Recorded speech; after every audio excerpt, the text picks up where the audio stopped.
Hey, this is Stereo Police. Back with part 2 and final of these ADS model L570/2, and I have made the repairs. The repairs to the speaker cones are complete, and they work. The speakers work flawlessly now. Can you see the repair from this distance? Hopefully not. I'll come back to those in a minute. But there are the grills that I'm going to put on in just a bit. So what was wrong with those speakers? And I'm glad I was able to repair them and to get them restored instead of having them see the trash heap. The issue had nothing to do with the basket. Speaker cones have a metal basket, whether it's stamped metal or cast. And then you have the cone, and then you have the surround, and it's where the surround attached to the metal basket, the adhesive, whatever they used in there, was deteriorating, flaking, and pulling away. So I decided to use some adhesive that I had on hand, some epoxy, and I tacked a few areas down with some fast setting epoxy to get that seal, to get that gasket tacked to the basket. And then I went around the edges with some other epoxy all the way around to make sure that the cones were completely airtight, air sealed, and let that dry overnight. And it looks like it's working pretty darn good, and I have a bunch of epoxies on hand here, and I ended up using the old standard JB Weld. Good stuff. And it worked out just fine because there's no buzzing in the base, and the speakers are very well sealed and airtight. Let's get a look at this one because it's better lit. So I did the best I could. Mixed up the epoxy. It's kind of in a paste liquidy form, and I spread it all around, all the way around. And the speakers are even more airtight or sealed than before. You can see how slowly, we'll push it in and let it go, how slowly they return to the home position. So I got a good airtight seal in there. Same with this one. And the epoxy's kind of gray. It's not black, but you can't really see it from a distance. And more importantly, they work. Okay, so let's play a little tune through it. This tune is, I've picked this one because it's got a good amount of bass, and I really wanted to test these woofers out to make sure there's no buzzing.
Okay, so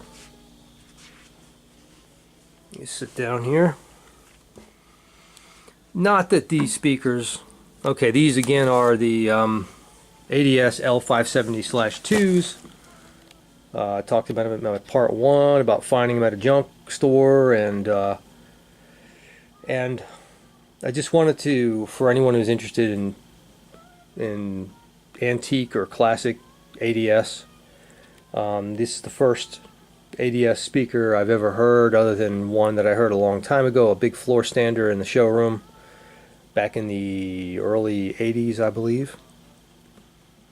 It was I couldn't remember in yesterday's video the name of the store. That we had a store in the Washington D.C. area called Audio Associates, and they were a high-end store, and that's where I heard them. They're now defunct, or they've changed into home theater installations and gone through ownerships, and they're not the same anymore, but nothing is really.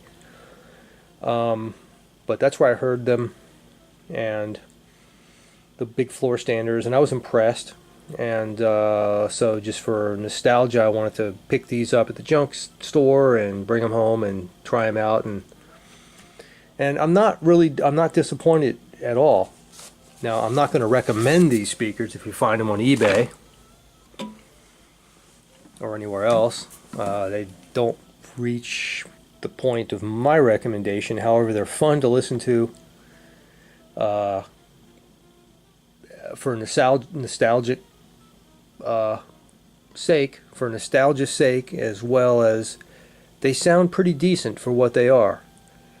Now, mini monitors or bookshelf speakers, whatever you want to call them, that's what these are.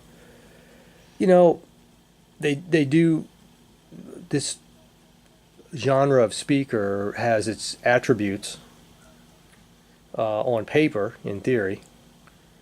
One of the attributes that it has, well, first of all, these are, as I mentioned yesterday, acoustic suspension speakers, and when properly damped, you know, you can, as a designer, you can underdamp them. There's really no reason for that. You can you can overdamp them. There's really no reason for that. You have the critical damping, where the bass is going to be the most accurate. That's where I believe these are. And you can underdamp them, meaning you're going to get a boomy, sloppier bass, but you'll get more bass. It's kind of like a speaker's designer's cheap shortcut to trying to get more bass out of a cabinet, particular cabinet size, but you get too much of it and it is sloppier. These, I believe, are probably critically damped. They sound very good. The bass is very accurate. They certainly don't extend. I would guess, just based on listening, these things probably extend down to about 50 hertz, maybe a little bit less. Maybe a little less, but that's about it. You can't get much more bass than that out of a cabinet of this size in a sealed enclosure. It's just not going to happen. Violates the laws of physics, believe me. And that's pretty much what is to be expected. And what I did is I just, out of curiosity, I did a lot of listening, background, turned it up a few times to quite a few songs without first hearing the Forte 3s, because that would just ruin the whole thing. And they were enjoyable to listen to, and they were what I'd say a very coherent speaker. I could not tell the transition from mid-range to treble, you know, and so I think the crossovers are well designed. There's no real suck out of any particular frequency. They do, again, lack the deepest of bass, and they also seem a bit dark in the treble. What I hear sounds okay, but they're a bit on the dark side, and meaning they lack the nth degree of that treble crispness, and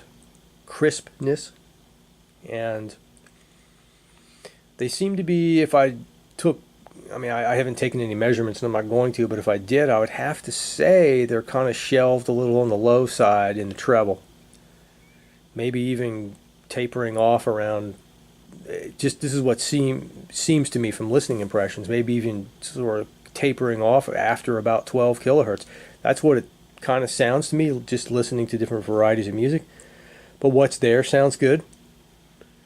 And then finally, after many songs, I decided to, okay, let's do an A/B with the Klipsch, and of course, there's just no comparison. Once the Klipsch are on, all of a sudden everything springs to life. The dynamics, the deep bass, the crisp, accurate treble, and oh, the mid-range. My God, the Klipsch just shine.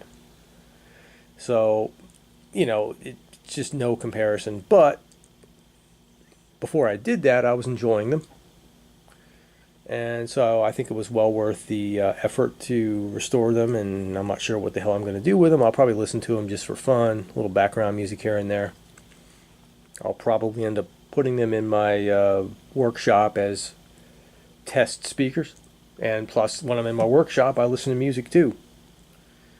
So if I had one complaint, I would say it's the darkness in the treble region.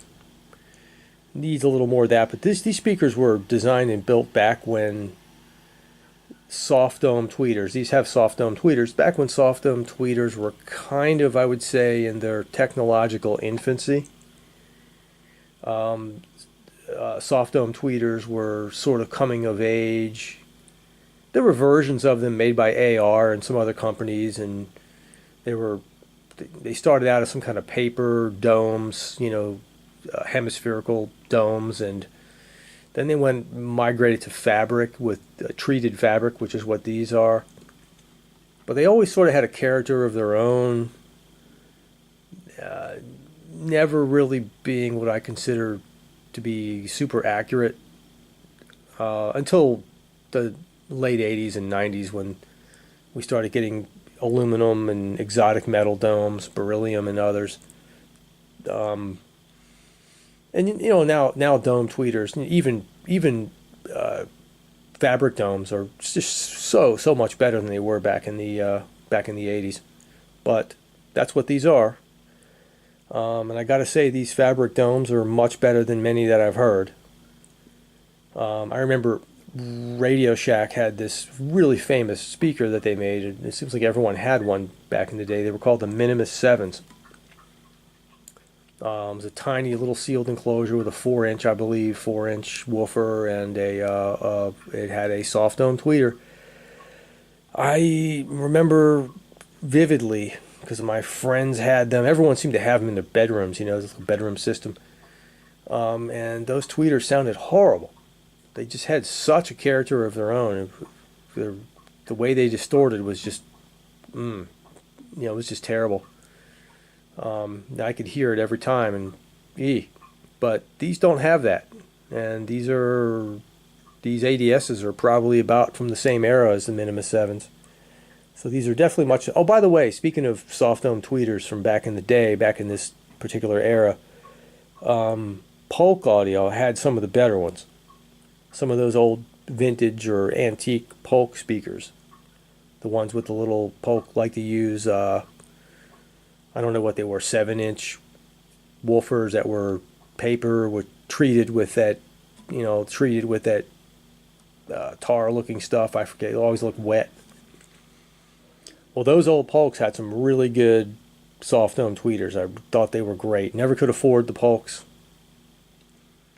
Hell, they were made in Baltimore. Also, but these are pretty good. And I would say if you could pick a couple of these L570/2s up at a junk sale for an auxiliary speaker or for whatever, to me they would be worth $100 a pair if you can get them. Maybe not quite $100, maybe $75 a pair. That's not saying much, but it might be worth having. But you might end up with the same problem I had with the woofers, or with the surrounds pulling away. Easy fix if you have the patience. But anyway, I just figured I'd make this video for whatever reason. I don't know why. I just hadn't made a video in a while, and I've got nothing nothing new and interesting to review. No one sends me things to review. I've got to review stuff that I buy. I don't know how some of these YouTube guys get people to send them crap. How do you pull that off? I guess you got to have 1 million subscribers for people to take you seriously. I would like to borrow and review other equipment. I just have no means to do that. That would be a lot of fun, I think. But anyway, this is my latest project, and I'm happy with it. I'm going to listen to them for a little while and go from there. Anyway, I'm going to make that update video about the Yamaha and the clips, the one that I promised in the last video. I'm going to do that one next. It'll be a short one, but just an update on some idiosyncrasies, more or less geared towards owners of the equipment, of the Yamaha AS1100 and the Clips Forte 3s. Okay, well, thanks for watching yet again, and I'll see y'all real soon. Ciao. Oh, you know what? I chowed a little too early. My apologies. What I meant to do, just for anyone who's interested, is to do an A/B between the Klipsch and the ADS. I think even though I'm using the microphones in my cheap Sony handheld camcorder, I still think you'll be able to tell a dramatic difference.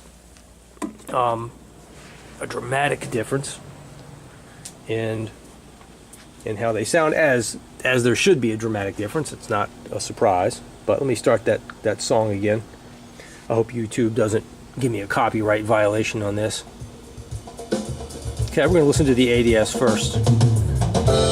I'll just hold the camcorder over the right channel. Okay, we're on the ADS. I'll have to turn the volume down for the clips because they're so much more efficient.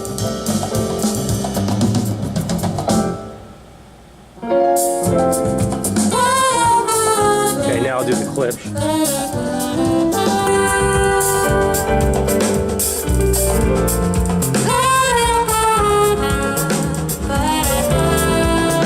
Now I'll do the ADS.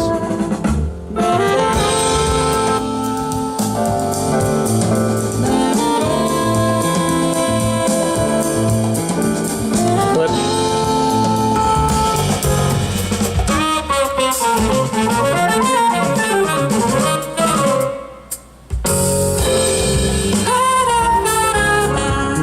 ADS.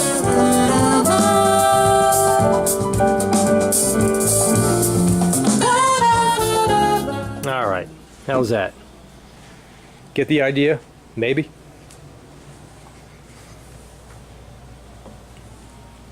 How about you, Jasper? Did you get the idea? Not quite.